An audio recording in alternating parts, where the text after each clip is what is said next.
everybody, welcome back to The Way of Ramen. So a couple of weeks ago, I shot a video making this chuka soba. I had simmered some pork bones for around 8 hours to make the chintan stock, and when I was done, the bones still looked pretty good, so I ended up saving them in my freezer, and I decided to try to see if I could make a tonkotsu ramen using these used bones. This was my first time trying to do what's called a niban dashi, or a second soup with bones that had already been used once. I've heard a lot of people doing this with chicken bones to make a Tori Paitan, but I haven't really seen a lot of people trying this with pork bones, so I really wanted to see if this would work as well. And the results are pretty surprising, in a good way. So let's get right into this one. It's pretty interesting stuff. So here are the bones that I had saved from the chuka soba. I don't need to pre-soak these again because they've already been used, so I'm saving a lot of time right off the bat. There was still some blood and some yucky stuff stuck to the bones, so I'm just gonna give that a quick rinse and get all that stuff off.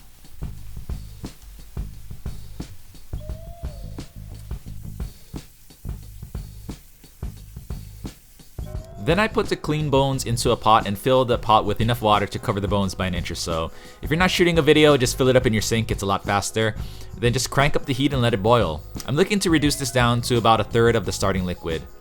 So the scum that started to come up when the bones were boiling wasn't as brown and gross as what comes up with fresh bones, but I still skimmed it off anyway, and I got rid of that, and then I started to mix the bones periodically with a wooden spoon.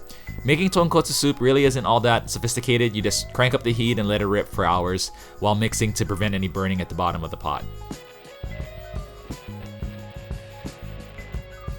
So after about 15 minutes or so, the soup already started to look pretty tonkotsu-ish. It was thin, but the color was already there, and this usually takes a few hours to get this from fresh bones. So I started to keep an eye on it, and after about 45 minutes, I decided it was done, so I just pulled it and I strained the soup out.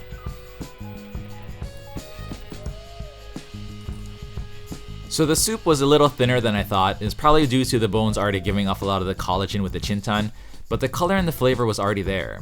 I could have let it go on a little longer, could have boiled it down a little bit more, but it was already pretty reduced and I didn't want to end up with a broken emulsion like I did with my Tori Paitan, so I decided to play it safe.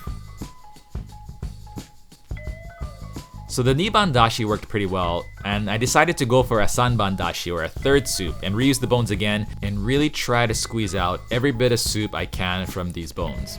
I honestly didn't know if this was going to work or not, but hey, that's what this channel is for, trying out things to save you guys some time.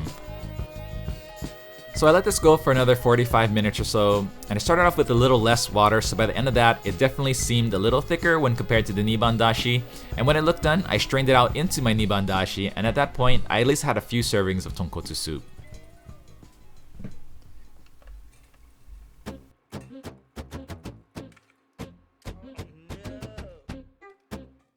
This is pretty incredible to me because if I had started with fresh bones, getting to a soup like this would have taken at least 6 to 8 hours, and I was done in less than half the time.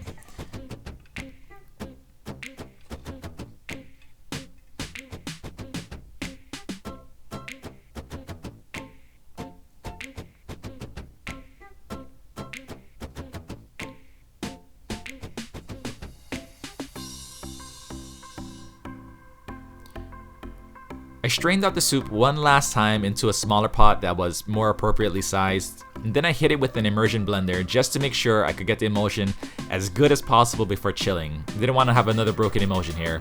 Then I cooled it down in some ice water and let it rest in the fridge overnight.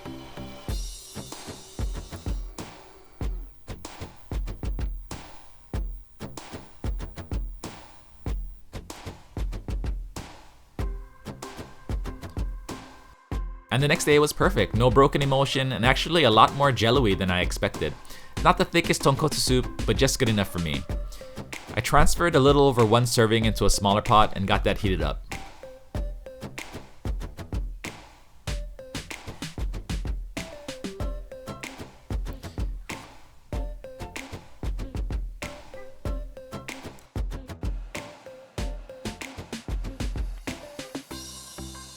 And after that, all that's left is to prep some toppings. So I sliced up some kikurage wood ear mushrooms, and then I quickly sauteed this off camera with some sesame oil.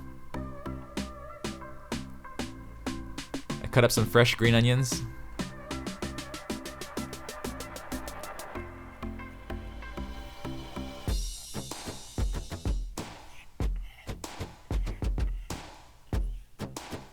I defrosted some chashu that I had in the freezer and sliced that up, and I reheated that in the toaster oven. Recipe for the chashu in the description below.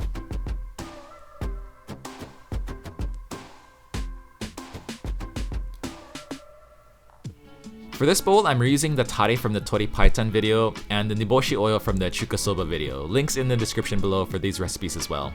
I'm also using the low hydration noodles from the Tori Paitan video, cooking that for about a minute. And while the noodles are cooking, I added the heated up soup to the bowl. When the minute was up, I strained out the noodles.